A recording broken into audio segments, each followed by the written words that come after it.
I thought how incredible it would be to partner up with Skunk Works, a division of Lockheed, and design an aircraft for Maverick to be testing at the beginning of this movie.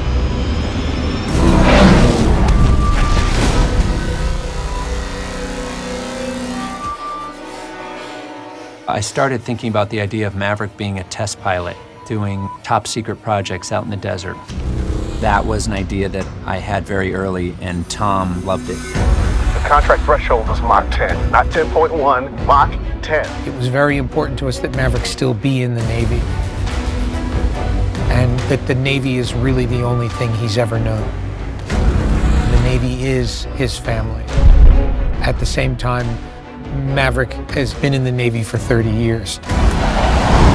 It answered the question of how would someone stay in the Navy this long and remain where he is? Because what mattered most to Maverick is that he always finds a way to fly.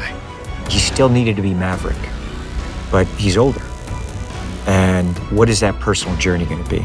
And what are the stakes?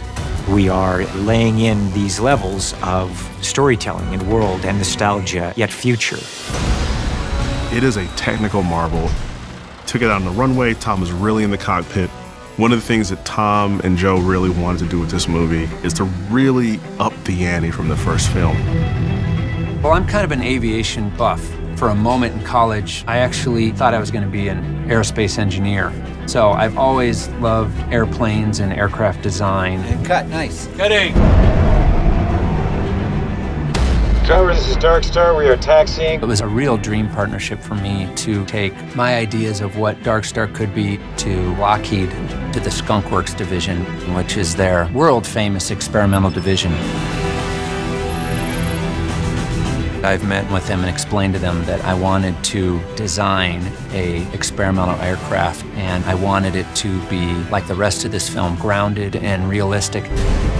Skunk Works is the advanced development projects for Lockheed Martin Aeronautics. We do a lot of the experimental and new projects within aeronautics. Hey guys. What's exciting to us is that the filmmakers elected to come and see us about designing for them an aircraft specifically for this script. And it was an exciting opportunity for us to actually design in the open for an outcome that would be seen by the public. Skunk Works developed the SR-71. The SR-71, also called Blackbird, is still the most advanced and most outrageous aircraft ever designed. It flies about Mach 3. Now, what we designed here is our imagination of the successor of that plane. This aircraft is designed to reach speeds of Mach 10. You want Mach 10? Let's give Mach 10. Mach 10. Mach 10 is over 7,600 miles per hour, which means you could get from Los Angeles to New York in about 19 minutes. A lot of things can happen at this speed, and to many of us, the physics of that velocity is hard to understand. Skunk Works has run our 3D models through proprietary software that tests heat signatures as it's moving through the air to get the aircraft to look like it's a believable platform to fly.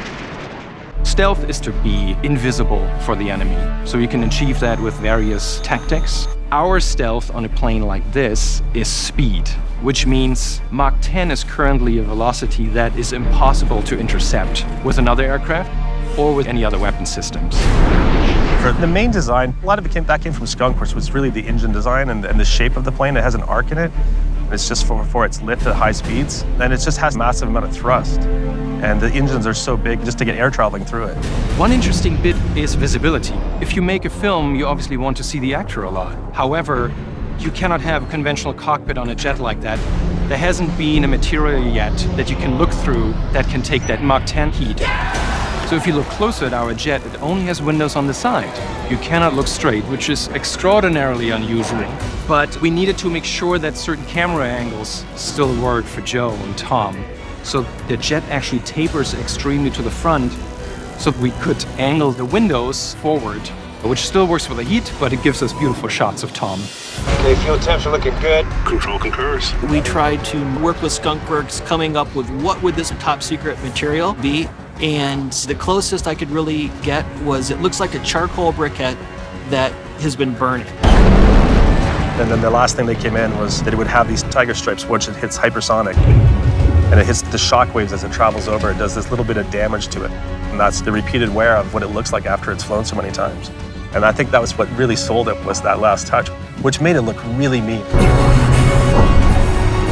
The really cool thing is when X-planes like our Darkstar are being developed, Skunkworks will work hand in hand with the pilot that is trained to fly this aircraft.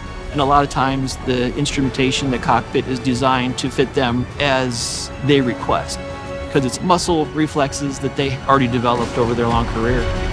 Tom was really specific about where he wanted the throttle, where he wanted the thruster, you know, like literally everything. It was amazing. It was really good to have that input to make sure that he's happy and that our test pilots are happy. Just a little push. Pilots are extremely important in helping us make sure that we have a very effective human-machine interface to be able to operate where both are pushing the limits of what we're capable of doing.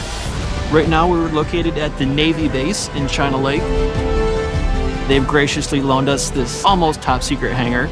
China Lake is a secret test facility out in the desert where there are a lot of projects going on outside of the public view. And I was like, wow, that would be a great location for Darkstar. After a lot of back and forth, we ended up being able to shoot there, which is amazing because it's just a place that I know for sure you've never seen on film before. We wanted that moment in the Darkstar flight. You just feel not only command of flight, come on, but the beauty of flight. He's the fastest man alive.